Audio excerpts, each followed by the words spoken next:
શાંતાબેન વિનોદભાઈ, ગામ બળદિયા. શાંતાબેન પોતાના અનુભવ આપવા માટે, જો બેન જેમ આગના વક્તાઓ કહી ગયા કે અમારે આટલી સારી તકલીફ હતી, તો બેનને પણ તકલીફ હતી અને બહેન પોતાના જે અનુભવ છે એ કહેશે અને ત્યાર પછી ભાઈલાલભાઈ અમદાવાદ તૈયાર રહેશે. નમસ્તે બધાને, જય સ્વામિનારાયણ. હું એનડીએસ ચાલુ કર્યું છે, નવી ભોજન પ્રથા. તેમાં મારું વજન 120 હતો, અત્યારે મેં 42 કિલા ઘટાડ્યો છે. 78 છે મારો. અને મને ડિલિવરીમાં પ્રોબ્લેમ હતો, એસિડિટી ગેસ બહુ પ્રોબ્લેમ હતો. અત્યારે હું તંદુરસ્ત છું. બધાને કહું છું કે બેનો કરશે તો ભાઈઓ કરશે ઘરે. બેનો જો રસોડામાં સાથ દેશે તો ભાઈઓ કરશે. બેને બંને ભેગા કરીને મળશો તો થશે. ને મારા હસબન્ડને 10 વર્ષથી ડાયાબિટીસ હતી, અત્યારે એક ગોળી નથી પીતા. એટલે જાણવા મળે છે ને. આ ડૉક્ટર સાહેબ રાજેશના તો વિડીયા વારે ઘડી જોઉં છું અને હું એના વિડીયા થકી જ હું આગળ વધી છું. એટલે મારી નમ્ર વિનંતી, બેનું ખાસ કરજો તો ભાઈ કરશે.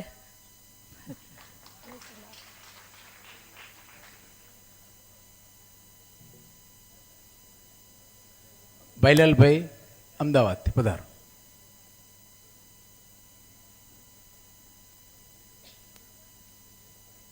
જય સ્વામિનારાયણ બધાને. પહેલાં તો મારું નામ છે ભાઈલાલભાઈ રામાભાઈ પટેલ. ગાંધીનગર જિલ્લામાં જુલનાર ગામમાં રહું છું. મને 2003થી ડાયાબિટીસ ફૂલ હતો. હું 500 પાવાની ગોળી 4 ટાઈમ લેતો હતો, તો મારે 250થી આજુબાજુ ડાયાબિટીસ રહેતો હતો.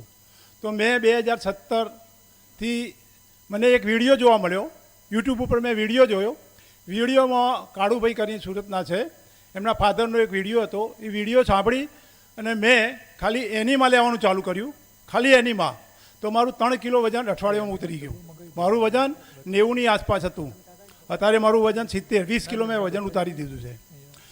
એ વિડીયો જોઈને પછી મેં આ કરીને રાજેશભાઈની પહેલાં એક વિડીયો આવ્યો, તો રાજેશભાઈની મુલાકાત કરી અને રાજેશભાઈના લેક્ચરો મેં 2-3 સાંભળ્યા. એટલે હું અત્યારે એનડીએસ 100% સંપૂર્ણ રીતે હું પાડું છું. એટલે મારી ઉંમર અત્યારે 74 વર્ષની છે. મારું વજન 70 કિલો થયું છે. હું સારી રીતે એવી રીતે રહી શકું, કોઈ બી ગોળીની મારી જરૂર નથી અને સારી રીતે હું એનડીએસ પાડું છું. સવારે 4 વાગે ઉઠી જવાનું, 6 થી 7 કલાકનો ઉપવાસ કરવાનો, પાણી બી મૂઢામાં નહીં મૂકવાનું. પછી 10-10:30 વાગે ગ્રીન જ્યુસ ફરજિયાત હું મારી જાતે બનાવું છું. ઘરવાળાનું તકલીફ જરાય નથી હાલતો. હું રિટાયર્ડ માણસ છું. હું રેલવેમાંથી રિટાયર થયેલો માણસ છું. મારે પેન્શન આવે છે. બીજી કોઈ એ નહીં. હું ખાલી સ્વામિનારાયણ સત્સંગમાં છું અને સ્વામિનારાયણનું સેવા જ કરું છું. બીજું કંઈ કામ કર્યો તો નથી. એટલે હું મારી જાતે જ બનાવું છું અને 10 થી 10:30 વાગે હું જ્યુસ પી લઉં છું. પછી મારા ઘરવાળાને બી ડાયાબિટીસ હતો. એમને બી ડાયાબિટીસ, પણ એમનું જીભ બંધ થતી નથી જમવા માટેની. એટલે પછી હા, એમને ચટપટારું ખાવા જોઈએ બધું. હું રાજેશભાઈના હતા 2-3 વખત એમને લઈ ગયો છું. રાજેશભાઈ એમને 2-3 વખત સમજાયા છે. 2-3 વખત રાજેશભાઈના ત્યાં લઈ ગયો છું. અને હવે છેલ્લા ધરતીબેનના ત્યાં શિબિર હતી, તો મારે તો કંઈ તકલીફ નથી. તો હું માતરમાં 10 દિવસ શિબિર કરી. મેં બંને એનો મારા ડાયાબિટીસ ગાયબ કરવા માટે મેં 10 દિવસ એને બી સપોર્ટ આપ્યો. ત્યાં અમે 10 દિવસ રહ્યા. માતર એક એવી જગ્યા સરસ છે ને, બધાએ 10 દિવસની શિબિર તો કરવી જોઈએ મારો અનુભવ પ્રમાણે. તો દરેકે જો સુખી થવું હોય, એનડીએસ બરાબર પાડવું હોય, જીવન સ્વસ્થ રાખવું હોય, તો એનડીએસ દરેકે ઉપયોગ કરવાની જરૂર છે મારા અનુભવ પ્રમાણે. તો હું 10 દિવસ ત્યાં રહ્યો. તો અમને દ્રાક્ષ ઉપર ધરતીબેને 10 દિવસ દ્રાક્ષ ઉપર રાખ્યા. 3 દિવસ તો મારે પાણી પીવાની જરૂર ના પડી. 3 દિવસ સુધી પાણી મોઢામાં નહીં મૂક્યું મેં. અને ત્યાંનો પ્રોગ્રામ એ સરસ રીતે સવારે યોગા કરાવડાવે. 8:30 સુધી 6:30 યોગા થાય. પછી આપણને કાવો પાય. પછી 10 વાગે એટલે પછી બીજો કાવો પાય. પછી 12 વાગે એટલે ગ્રીન જ્યુસ પાય. 4 વાગે એટલે દ્રાક્ષનો રસ આપે. અને સાંજે દ્રાક્ષ ફૂલ જેટલી ખાવી હોય એટલી ઓર્ડર દ્રાક્ષ આપણને. એટલે દરેકે મારી એવી રીતે જે 10 દિવસનો સેમિનાર કરો તો આમાં કંઈ ફાયદો થાય. એક દિવસના સેમિનાર તમે સાંભળો અને પછી નીકળી જાય તમારું. પણ આ જો કોઈને રોગ હોય, રોગમુક્ત માણસો હોય, તો એને 10 દિવસનો સેમિનાર તો કરવો જ પડે ફરજિયાત. કારણ કે મારા અનુભવ પ્રમાણે હું 2017થી કરું છું. એટલે મને અત્યારે કેટલા 7 વર્ષ થયા. પછી અત્યારે એમને વન ટાઈમનું ત્યાં ધરતીબેનને અમદાવાદમાં ચાલુ કર્યું છે. તે મેં 6 તારીખે પછી શિબિર ભર્યો અને 7 તારીખે હું ટોલડા, આપણું સ્વામિનારાયણ ટોલડા ગોપાળા સ્વામીનું, ત્યાં ટોલડા દર્શન કરવા ગયા અમે.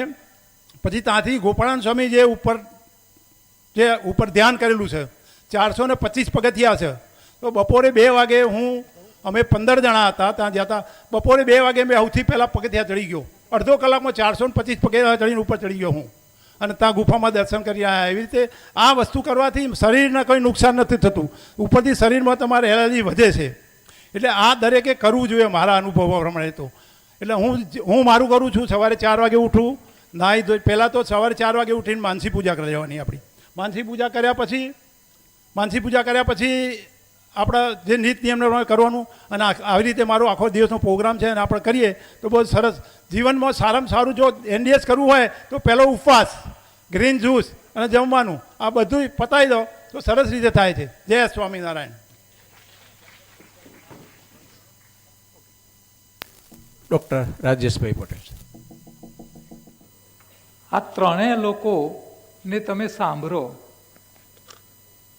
તો ત્રણેયની વાતોમાં વિરોધાભાસ છે.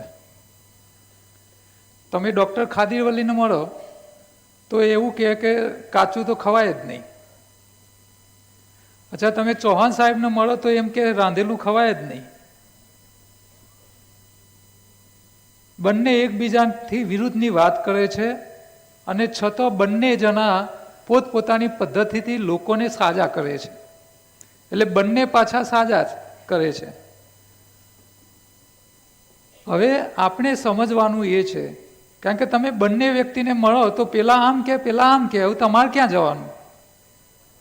તમારે તો સોડી વચ્ચે સોપારી જેવી હાલત થાય. પેલા સાહેબ કાચું ખાવાને ના કહે છે, પેલા કે છે રાંધેલું ના ખવાય.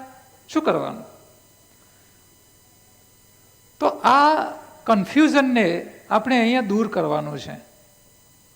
કયો ખોરાક રાંધીને ખવાય, કયો ખોરાક કાચો ખવાય, કોણે શું ખાવું, કોણે શું ન ખાવું, ક્યારે ખાવું, કેટલું ખાવું, કઈ રીતે ખાવું, આ બધી જ વાતો અહીંયા હું તમને સમજાવવાનો પ્રયત્ન કરીશ. મારો પરિચય સાહેબે તો આપ્યો જ છે, પણ છતાં હું શોર્ટમાં આપી દઉં. હું રાજેશ પટેલ, બેઝિકલી હું સિવિલ એન્જિનિયર છું. લકુલિશ યોગ યુનિવર્સિટીમાંથી મેં યોગાનો વિષયનો અભ્યાસ કર્યો છે. બાબા રામદેવ પેટ કેવું ગોળ ફેવરે, આ હું શીખવાડું છું કઈ રીતે ગોળ ફેવરાય. યોગનો માસ્ટર છું. ગાંધી આશ્રમમાં નેચરોપથીના કોર્સ ચાલતા હતા તો ત્યાંથી મેં નેચરોપથીની ડૉક્ટરી કરી. ફૂડ એન્ડ ન્યુટ્રિશનના બી અભ્યાસ કર્યા, અને ચૌહાણ સાહેબ સાથે લગભગ 10 વર્ષથી અમે જોડાયેલા છીએ. એમના સેમિનાર પણ કર્યા. અમે બધાને સાંભળીએ છીએ. દરેકમાં શું સારું છે એને લેવાનું. અને અમારા 10 વર્ષનો તો અમારા સેન્ટરનો અનુભવ છે, એ સિવાય બીજા 10 વર્ષનો અમારો યોગનો અનુભવ. 20 વર્ષના અનુભવના અંતે આ યોગાહાર પુસ્તક મેં લખ્યું છે. આ પુસ્તક આમ તો 250 પાનાનું છે, પણ એ 250 પાનાની પુસ્તક તમને જો અહીંયાથી ફ્રી આપવામાં આવે, સાહેબ અપાવી દે બધાને, પણ હું નથી માનતો કે એમાંથી કોઈ પૂરી પુસ્તક વાંચે. એ ઘેર જઈને માળિયામાં જ ચડી જાય. એટલે એ 250 પાના ન વાંચી શકો તમે, એટલે 250 પાનામાંથી 25 પાનાની પુસ્તિકા, જે આજે સવારે જે તમે વિમોચન કર્યું અને તમને એક એક પુસ્તક બધાને આપવાના છો ને, બધાને અપાઈ ગઈ. આ પુસ્તિકા 25 પાનાની પુસ્તિકા 250 પાનાનું કન્ક્લુઝન છે, અર્થ છે. એટલે એ પુસ્તિકાને ઘેર જઈને આડીવડી ફેંકી ના દેતા. હા, શરૂઆતનું 1 અઠવાડિયું રોજ વાંચવાની, પછી દર અઠવાડિયે 2 વાર વાંચવાની, અને પછી અઠવાડિયામાં 1 વાર. 1 લાખ રૂપિયા તમે ખર્ચો ને તો બી આવી પુસ્તિકા નહીં મળે, જે સાહેબે તમને મફત ઉપલબ્ધ કરી છે. આ પુસ્તિકામાં શું છે આપણે એને સમજવાનો પ્રયત્ન કરીશું. આહારનો યોગ, આહારનું એન્જિનિયરિંગ, આમાં મારું કાંઈ નથી. જે કંઈ છે કુદરતના નિયમોને હું સમજાવવાનો પ્રયત્ન કરીશ. અને ઉદ્દેશ શું, નાનું બાળક હોય કે મોટી વ્યક્તિ, દવા વગર કેમ જીવવું એને આપણે સમજવાનું છે. અહીંયા મારી વાતો ખાલી બીમાર લોકો માટે નથી. બાળક હોય, વૃદ્ધ હોય, જુવાન હોય, ગરીબ હોય, પૈસાદાર હોય, રોગી હોય કે નિરોગી હોય, તમામના માટે અહીંયા હું વાતો કરીશ. આપણા દેશની સૌથી ખરાબમાં ખરાબ હાલત હોય અને બર્નિંગ ઇસ્યુ હોય તો મને જે નજરમાં આવે છે એવા 2-3 ઇસ્યુ છે.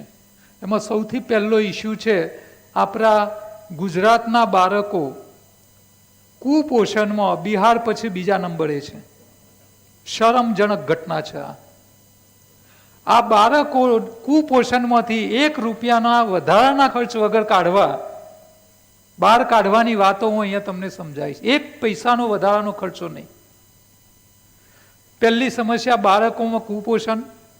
બીજી સમસ્યા કોલેજમાં ભણતા વિદ્યાર્થીઓ નાની ઉંમરે હાર્ટ એટેક, ડાયાબિટીસ, બીપી, ડાયાબિટીસના ઇન્સ્યુલિન લેવા પડે અને કોલેજ પતી જાય, મેરેજ થઈ જાય, ઇનફર્ટિલિટીનો પ્રોબ્લેમ છે. બાળક રહેતા નથી. એમની સમસ્યાનું સમાધાન અહીંયા છે, કોઈ ખર્ચ વગર. ત્રીજી સમસ્યા છે આપણા દેશમાં મજૂર લોકોની. મજૂર કોઈ પણ તમે જુઓ, તમે એ મજૂરને જુઓ, 40ની ઉંમરનો હશે ને 60નો બુઢ્ઢો દેખાય. એક તો જવાનીમાં ગળપણ આવી જાય, આખો દિવસ મજૂરી કરે, પગ થાકી ગયા હોય કામ કરીને, રાત્રે ઊંઘવા જાય, ઊંઘ આવે નહીં. ઊંઘ ના આવે એટલે બિચારા પીવું પડે. એક તો ઊંઘ આવે નહીં, દારૂ પીવો એટલે લીવર ખલાસ થઈ જાય. આમે ગરડો દેખાતો હોય અને બિચારાની પછી શરીર બગડે અને કમોતે મરે. પોતાના બાળકો માટે કાંઈ ના કરી શકે. તો આ મજૂરની જવાની પાછી કેમ લાવવી એની વાતો પણ હું અહીંયા સમજાવીશ. અને આપણા દેશમાં સૌથી ખરાબ કોઈ હાલત હોય તો છે ખેડૂતની. આ ખેડૂતોનું જીવન ધોરણ કેમ ઊંચું લાવવું, આપણે એ વાતો અહીંયા આ વિષયમાં સમજીશું. બહુ ગૂઢ વિષય છે. જે લોકો આને માઇન્ડમાં સેટ કરી અને કામ કરવા માગે તો એમના માટે બહુ મોટા દરવાજા ખુલે એવું છે. આ વિષય અમેરિકાની ઇન્ટરનેશનલ યુનિવર્સિટીએ મંજૂર કર્યો છે. એના અંડરમાં અમે કોર્સ ચલાવીએ છીએ. અને આપણા અમદાવાદમાં લકુલિશ યોગ યુનિવર્સિટી છે, એને આ વિષયની માન્યતા આપી છે અને આપણે એને ઘર બેઠા ઓનલાઈન ભણાવીએ છીએ. અહીંયા બેઠેલી કોઈ પણ બહેનોને ઇન્ટરેસ્ટ હોય કે મારા વિષય ભણવો છે, એનું સર્ટિફિકેટ લેવું છે, તો સર્ટિફિકેટ કોર્સ તમને ઘરે બેઠા અમે ભણાવીશું. અને એ પણ રાત્રે 9 વાગ્યા પછી ફ્રી થઈ અને અઠવાડિયામાં 2 દિવસ લેક્ચર સાંભળવાના. પરીક્ષા આપો, પાસ થાવ, તમને સર્ટિફિકેટ મળી જાય અને તમે અમારી જેમ લેક્ચર લઈ શકો. તો આવું અમે કરી રહ્યા છીએ. આ મારા પુસ્તકને તમારે વાંચવું હોય ઘરે બેઠા તો મારા નંબર ઉપર તમે વોટ્સએપમાં હેલો હાઈ કરશો એટલે તમને લિંક રિટર્નમાં મળી જશે. નેક્સ્ટ. ગુજરાત સ્ટેટ યોગ બોર્ડના હજારો ટીચરો, યોગ કોચોને યોગાહાર વિશે મેં નોલેજ આપ્યું છે. નેક્સ્ટ. અમદાવાદની એડીસી બેંક એને મિલેટ વર્ષની ઉજવણી 2023ની કરેલી, તો એની અંદર એમને મિલેટના લેક્ચર્સમાં મને બોલાયેલો અને 5000 પુસ્તકો એમને છાપીને દરેક બ્રાન્ચને મોકલ્યા છે. નેક્સ્ટ. વિશ્વ ઉમિયા ફાઉન્ડેશને 50,000 બુકો છાપી અને સમાજમાં બધાને હેલ્થ માટે વહેંચણી કરેલી. નેક્સ્ટ. સીઈડી ડિપાર્ટમેન્ટ છે ગુજરાત સરકારનું, એને 5000 પુસ્તકાઓનું વાઇબ્રન્ટ ગુજરાત વખતે વિતરણ કરેલું. નેક્સ્ટ. આરએસએસનું એક ભગીની સંસ્થા છે એકલ ફાઉન્ડેશન, કદાચ આનું નામ તમે નહીં સાંભળ્યું હોય. આ સંસ્થા એવું કામ કરે છે કે જ્યાં સરકારની સ્કૂલ ના હોય ને ત્યાં એ લોકો સ્કૂલ ચલાવે. અને ભારતમાં આવી 1 લાખ સ્કૂલો ચલાવે છે, એ પણ કોઈ ખર્ચ પૈસો લીધા વગર. બહુ મોટું કામ કરી રહ્યા છે. ગુજરાતમાં આવી 3000 શાળાઓ છે જ્યાં સરકારની સ્કૂલ ના હોય ત્યાં લોકો કામ કરે છે. એ લોકોએ 3000 પુસ્તિકાઓ છાપેલી. નેક્સ્ટ.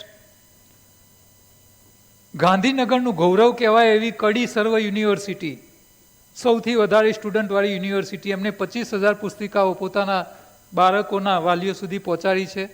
આખા ગુજરાતમાં પ્રકૃતિનું રક્ષણ કરતા, પર્યાવરણ પ્રેમીઓને સન્માનનો પ્રોગ્રામ કરતી પ્રકૃતિ મિત્ર ગ્રુપ, એને 5000 પુસ્તિકાઓ છાપેલી.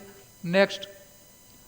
અને આજે તમારા વચ્ચે બેઠા છો એ કચ્છી લેવા પટેલ સમાજે 5000 પુસ્તિકાઓ આજે તમારા હાથમાં સોંપી છે. હવે શું છે આ વિષય? આપણે થોડી માનસિકતાને સમજી લઈએ. આપણે બધા એવું માનીએ છીએ કે બીમાર પડીએ એટલે ડૉક્ટર જોડે જવું, પણ ડૉક્ટરની હાલત કેવી છે? આ ડૉક્ટર સાહેબ બીજે મેડિકલ કોલેજ અમદાવાદની, એશિયાની સૌથી મોટી હોસ્પિટલ, એની કોલેજમાં ઈએનટી વિભાગના વડા હતા. એમના હાથ નીચે 10,000 ડૉક્ટરો તૈયાર થયા. સાહેબ રિટાયર થયા એટલે એમને એસિડિટી, ડાયાબિટીસ, બીપી, પ્રોસ્ટેટ અને ગળાનું કેન્સર આટલા રોગ લઈને છૂટા થયા. કોઈ માણસ નોકરીમાંથી છૂટો થાય તો પીએફ ફંડ લઈને છૂટો થાય, સાહેબ રોગ લઈને છૂટા થયા. અચ્છા, જેમને 10,000 ડૉક્ટર તૈયાર કર્યા હોય એમને એસિડિટી, ડાયાબિટીસ, બીપીની ગોળીઓ ખાવાની જરૂર પડવી જોઈએ, છતાં આ હાલત છે.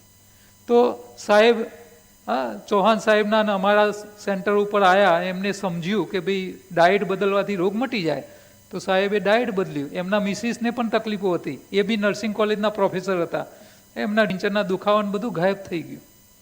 એટલે તમે જે અપેક્ષા રાખો છો કે મને ડૉક્ટર સાજા રાખશે, તો એ અપેક્ષા નહીં રાખો. તમારી જાત વગર ભાત ક્યાંય નહીં પડે. તમારે તંદુરસ્ત રહેવું છે તો તમારે જાતે જ શીખવું પડશે. હા, કોઈ પણ સમસ્યા સામે લડવું હોય ને તો લડ્યા પહેલા શીખવું પડે કેમ લડવું છે, અને શીખ્યા વગર તમે લડી ના શકો, લડવા જાઓ તો હંમેશા હાર જ થાય. એટલે ભણવું પડે, શીખવું પડે, અને શીખીને પછી લડો, તમને સફળતા મળે મળે મળે. તો આ લડવાનો વિષય છે કે હેલ્થને, રોગો સામે કેમ લડવું. નેક્સ્ટ, બીજા એક એમડી આયુર્વેદ ડૉક્ટર હતા, પછી થોડા સમયથી ડૉક્ટર સાહેબે સરકારી નોકરી લીધી છે, એટલે મને કે મારો ફોટો નહીં બતાવવાનો, મારું નામ નહીં બોલવાનું. એમડી આયુર્વેદ ડૉક્ટર સોરાઇસિસ અને આર્થરાઇટિસ એટલો ભયંકર ચાલી ના શકે. એમડી ડૉક્ટર ઓફ મેડિસિન આયુર્વેદના, એ દવાઓ ખાઈને જીવતા હતા. એમને અમારા સેમિનાર એટેન્ડ કર્યા અને સાજા થયા. અહીંયા મેં તમને આયુર્વેદ અને એલોપેથીના ડૉક્ટરો એટલા માટે બતાવ્યા કે આપણે આયુર્વેદમાં માનવાવાળા આયુર્વેદને પકડે, એલોપેથીવાળા એલોપેથીમાં પકડે. બંને ઇમરજન્સી સારવાર માટે સારા છે, ટેમ્પરરી રાહત માટે બહુ સારું છે. દવાઓ કોઈ ખોટું નથી, જે ન ભોજન બદલી શકતા હોય એમના માટે આશીર્વાદરૂપ છે. પણ પરમેનન્ટ સોલ્યુશન તમને કોઈ નહીં આપે. તો પરમેનન્ટ સોલ્યુશન કઈ રીતે લાવવું એને સમજવાનો પ્રયત્ન કરીએ. હવે યોગ, બધા લોકો માને છે કે ભાઈ યોગ કરવાથી સારા રહેવાય. કેટલા લોકો આમાંથી યોગ કરે છે? 5% લોકો. 95% લોકો કાંઈ કરતા નથી. નરેન્દ્ર મોદી સાહેબ ભારતના વડાપ્રધાન છે, છતાં રોજ 1 કલાક યોગ કરે છે. આપણને યોગ કરવાનો ટાઈમ મળતો નથી, એનો મતલબ આપણે મોદી સાહેબ કરતાં વધારે બીજી માણસો છીએ. યોગ શીખવાનો વિષય છે, આવડવો જોઈએ. આસન, પ્રાણાયામ બધું શીખવું જોઈએ. જીવનમાં બહુ ઉપયોગી છે એ બધું. હવે તમે જે યોગની વ્યાખ્યા માની કે સવારે વહેલા ઉઠવું, બગીચામાં જવું, ફૂંકો મારવી, ઊંધા પડવું, આસન કરવા, આને તમે યોગ માનો છો. આ યોગનો ભાગ છે, યોગ નથી. યોગની સાચી વ્યાખ્યા ભગવાને અહીંયા કીધી છે. ભગવાન કૃષ્ણ કહે છે યોગઃ કર્મસુ કૌશલમ. એટલે કે તમે સવારથી સાંજ જેટલા કામ કરો છો એને એક્સપર્ટ થઈને કરો, કુશળતાપૂર્વક કરો, એને યોગ કીધો. હવે હેલ્થમાં ક્યાં આવે આને થોડી સમજીએ. અહીંયા બેઠેલા કેટલા લોકો રોજ કોઈ ને કોઈ દવા ખાય છે? ડાયાબિટીસ, બીપી, સાંધાના દુખાવા, એસિડિટી, ઘણા બધા છે. અચ્છા, જે લોકોએ હાથ ઊંચા ના કર્યા એમના ઘરમાં તો કોઈક ખાતું હશે ને? અચ્છા, જે અહીંયા બેઠા છે અને જે ઘેર બેઠા છે દવાવાળા, અચ્છા, આ લોકો રોજ હોટલમાં ખાવા જોઈએ? તમારું બનાવેલું જ ખવાય છે ને. આનો મતલબ શું ખબર તમને? કે તમે એવી રસોઈ બનાવો છો કે એ ખાઈને પેલા મોદા છે. તમે રસોઈના એક્સપર્ટ નથી. એક્સપર્ટ એને કહેવાય કે એવી રસોઈ બનાવે ખાવાવાળો માંદો ના પડે અને માંદો ધીરે ધીરે. આવી રસોઈ બનાવે એને એક્સપર્ટ કહેવાય. બોલો, આમાંથી કેટલી બહેનો એક્સપર્ટ છે? આ બધી બદલવા જેવી છે.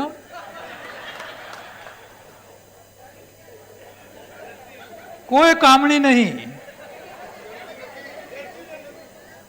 હા, જેમને આજે રસોઈ બનાવી હતી ને, કેટલી બહેનો હતી? હાથ ઊંચા કરો. આ બધી એક્સપર્ટ છે. હા, એવી રસોઈ બનાવી આલે એવી જોઈએ. એટલે હવે છોકરાની સગાઈ કરવાની હોય ને તો સામેવાળી છોકરીને પૂછવાનું, એના મમ્મી પપ્પાને કે તમારી છોકરીને એવી રસોઈ બનાવતા આવડે છે કે એની રસોઈ ખાધા પછી કોઈ માંદો ના પડે ને માંદો હાજો થાય તો હગઈ કરીએ, નહીં તો અમારે જોઈતી નહીં, આ તો અમને આઈને બગાડશે.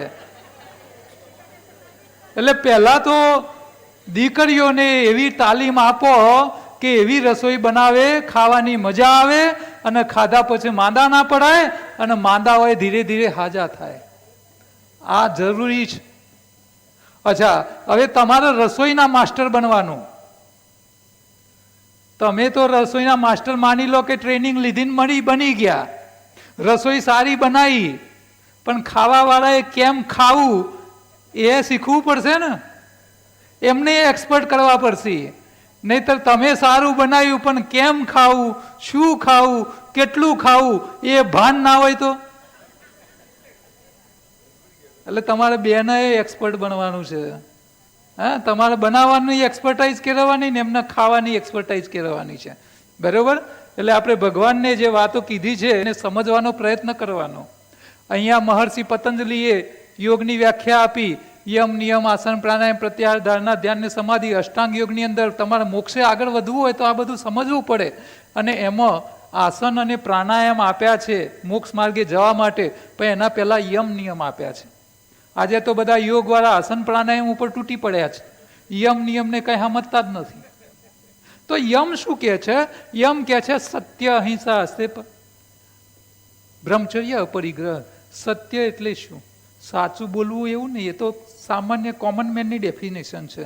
સત્યનો મતલબ છે સમસ્યાના સાચા કારણને શોધવું, સત્ય સુધી જવું. આને સત્ય કીધું છે.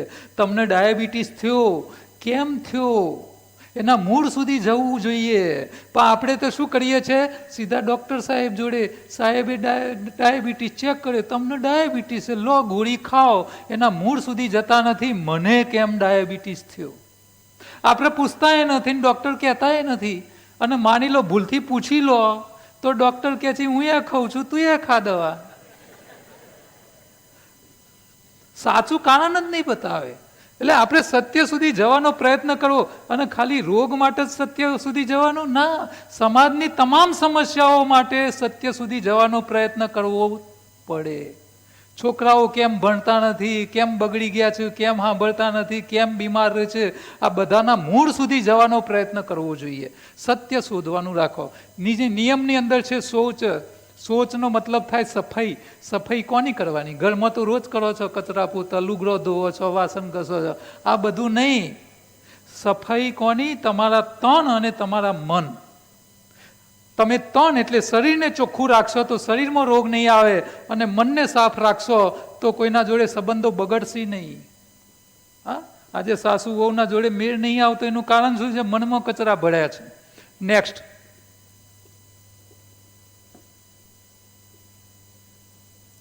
હવે શરીર સારું રાખવા માટે આપણે શું કરીએ? ચાલવા જઈએ, દોડવા જઈએ, કસરત કરીએ, એક્સરસાઇઝ કરીએ, યોગા કરીએ, આટલું બધું કરીએ અને છતાંય ઠેકાણ ના પડે તો આયુર્વેદ અથવા એલોપેથીના ડૉક્ટરોને ફેમિલી ડૉક્ટર તરીકે રાખીએ છીએ.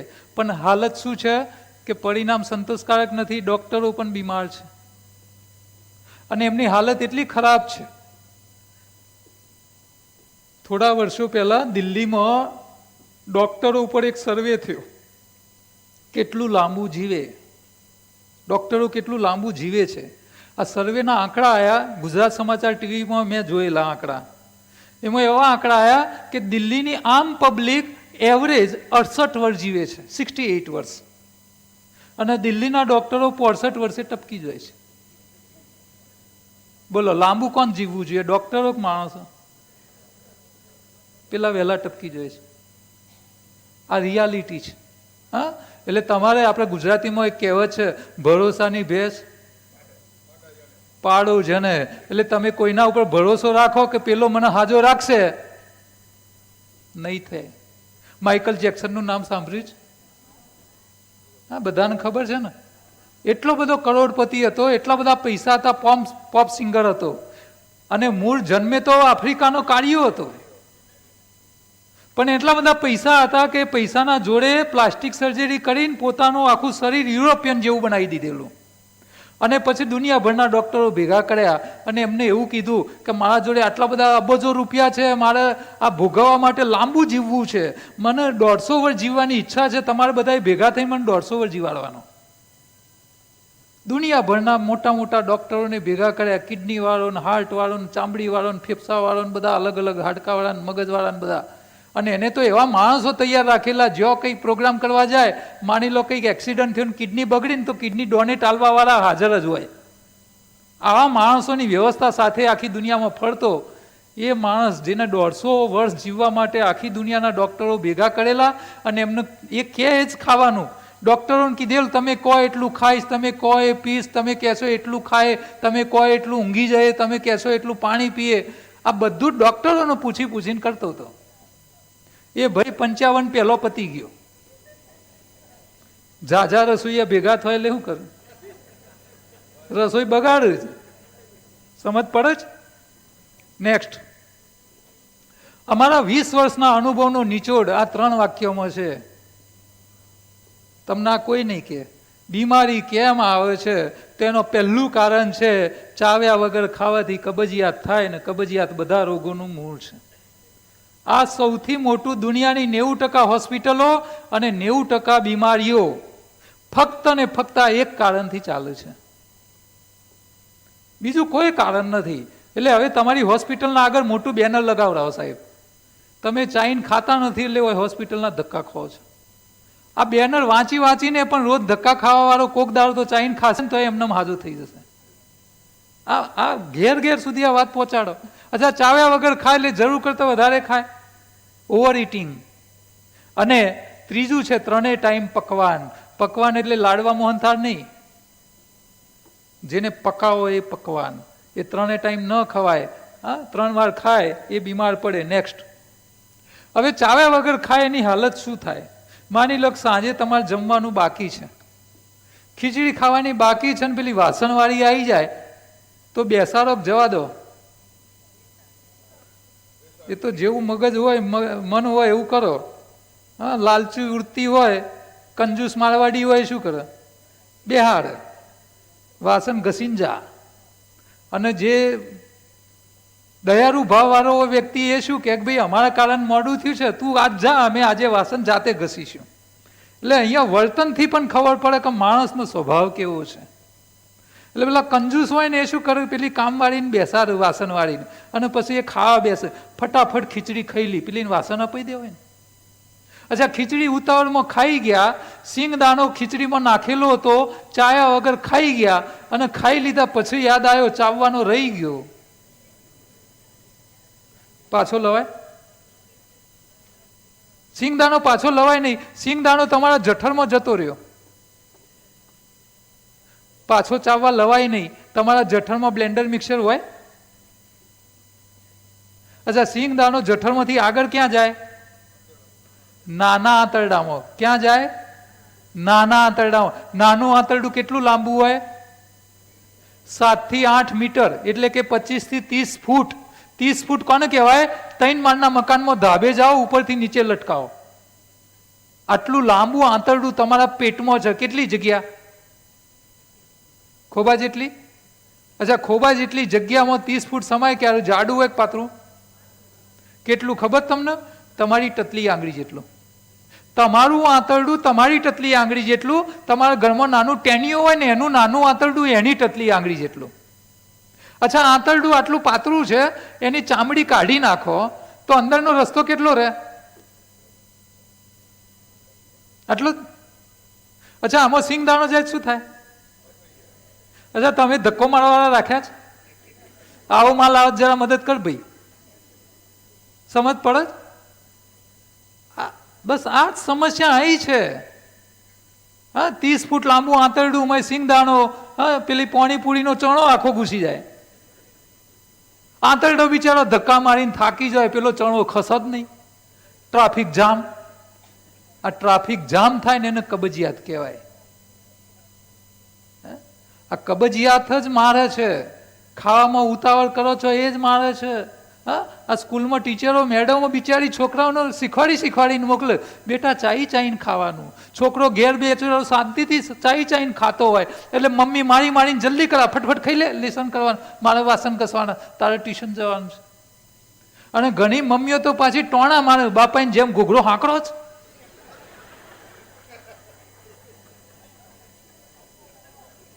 બોલો, આ માવડો થઈ ગઈ છે. છોકરાને કેમ ખાવડાવવું એ ખબર નથી અને માં બની ગયા છે. પેલા તો આ ટ્રેનિંગ આલો, પછી બચ્ચું કાઢવાનું સર્ટિફિકેટ આલો. બાળકને કેમ હાચવવા એ ખબર નથી અને હું પેદા કરીને બેહી ગયો.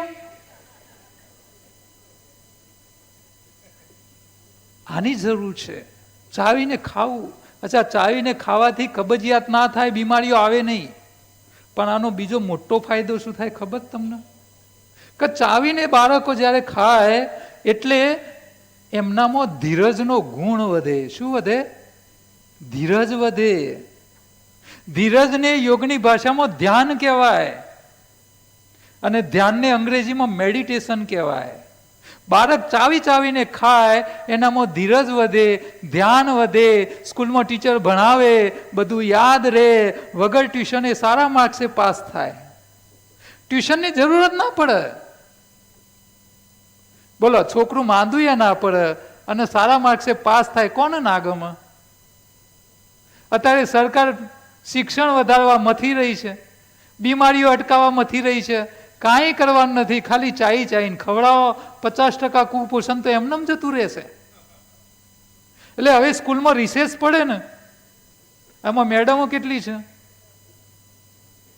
ભાઈ? 15 મિનિટ રિસેસ લાંબી કરવાની છૂટ આલો.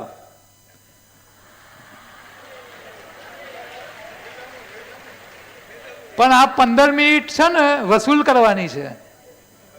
હવે ટીચરને શું કરવાનું? લાકડી લઈને ઉભા રહેવાનું. છોકરું જમવા બેસે રિસેસમાં એટલે મેડમ બોલે ચલો કોળીઓ મોઢામાં મૂકો, એટલે બધા બાળકો એક સાથે કોળીઓ મોઢામાં મૂકશે. પછી કાઉન્ટ થશે 1 2 3 4, આમ કરતા 32 વાર ચાવવો પડશે. અને જો 32 થી ઓછા ચાવે ને તો પછી લાકડી સોટી મળશે.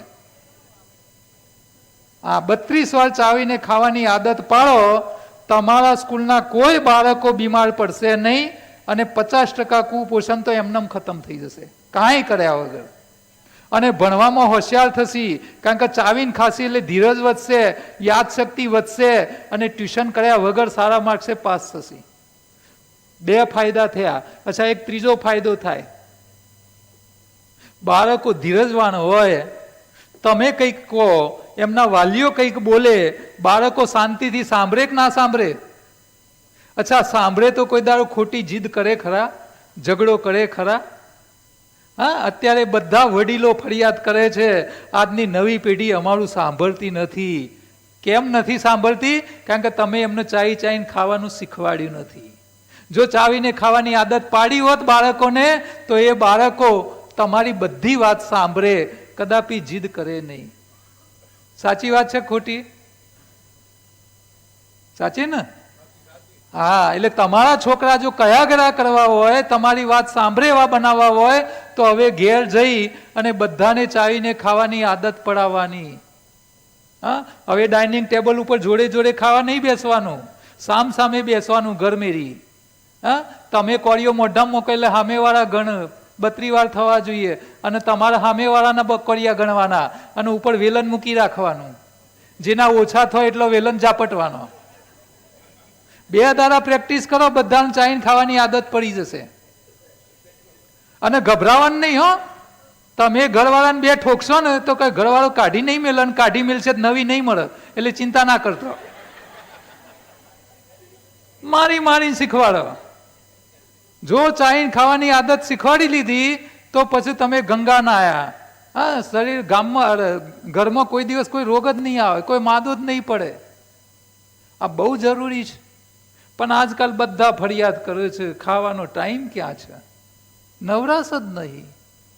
હવે જે લોકો એમ કહેતા હોય કે મને ખાવાનો ટાઈમ નથી, નવરાશ નથી, એ લોકોનું એક વાત કહેવા માંગુ છું અને તમારે બધા યાદ રાખવાની, દરેક વ્યક્તિના કહેવા જેવી વાત છે.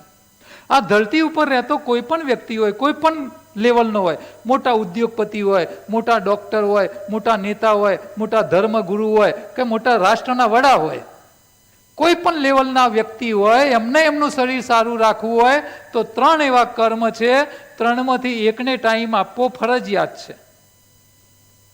આ 3 કર્મ યાદ રાખજો. જો પહેલો, ચાવીને ખાવાનો ટાઈમ આપે, એના શરીરમાં રોગ આવે નહીં, બીમારીઓ આવે નહીં, કબજિયાત થાય નહીં. અચ્છા, કોઈ કહે છે હું તો બહુ મોટો માણસ છું, મને તો ખાવાનો ટાઈમ નહીં, અને ઘણા લોકો તો એવું કહે છે મળવાનો એ ટાઈમ નહીં. બોલો, આ હોય કેટલો કામ એ લઈને બેઠા હોય, મળવાનો એ ટાઈમ ના હોય, આવી ફરિયાદ કરવા વાળા છે. તો જે વ્યક્તિ ચાઈને ખાવાનો ટાઈમ ના હોય, એમનું શરીર સારું રાખવું હોય તો યોગા કસરત કરવાનો ટાઈમ કાઢવો પડે કે નહીં? તો જ શરીર સારું રહે ને. એટલે કોઈ કહે છે મને તો ખાવાનો એ ટાઈમ નથી, કસરતનો એ ટાઈમ નથી, તો પછી ડોક્ટરનો ટાઈમ આલવો પડે કે નહીં? આલવો પડે ને. અચ્છા, કોઈ કહે છે મને તો ખાવાનો એ ટાઈમ નહીં, કસરતનો એ ટાઈમ નહીં, ડોક્ટર જોડે જવાનો ટાઈમ નહીં, પછી ઉપર જવાનો ટાઈમ આલવો પડે. અચ્છા, માની લો કે તમે ના ચાઈને ખાવાનો ટાઈમ આલ્યો, ના કસરતનો ટાઈમ ના આલ્યો, ના ડોક્ટરનો ટાઈમ આલ્યો, એટલે તમે પાછા હોય એટલે તો શરીર હોય નહીં, સરગાઈ મારી હોય, પછી ક્યાં જાઓ? આખો દાડો જ્યાં ગપાટા માર્યા હોય તે જઈને ઉભા રહો, લોકો તમારી વાતો કરતા હોય, તમે લોકોની વાતો સાંભળી શકો, પણ તમને લોક જોઈ શકે નહીં. શું થવું પડે? આ ભૂત ના થવું હોય ચાઈને ખાજો, વહેલા મરી જાય ભૂત થવું પડશે. હા, એટલે આ આજથી સુધારી લો. અહીંયાથી કાંઈ ના શીખીને જાઓ ને તો કાંઈ નહીં, ખાલી ચાઈને ખાવાની આદત પાડજો. કેટલા લોકો ચાઈને ખવડાવશે હવે? બસ હજી એ લોકોને વહેલા જ મારી નાખવા. અડધા લોકોએ જ હાથ ઊંચા કર્યા, બોલો. એટલે ઘણો કંટાળેલો છે એટલે હાથ ઊંચા નહીં કરતો, ત્યાં વહેલા પતી જાય તો સારું. આ બહુ મહત્વનો મુદ્દો છે. તમારા શરીરમાં જો પકવાનના નુકસાન, પકાવેલો ખોરાક જલ્દી સડી જાય. તમે અત્યારે ફણગાયેલા મગ ખાધા ને, અચ્છા એને ખાધા ના હોય ને ફ્રીજમાં મૂકો તો અઠવાડિયા સુધી રોજ થોડા ખવાય. પણ આ મગને તમે કુકરમાં નાખો ને સીટી મારો, શું અઠવાડિયા સુધી ખવાય? હા, હાજે ફેંકી દેવા પડે, સડી જાય.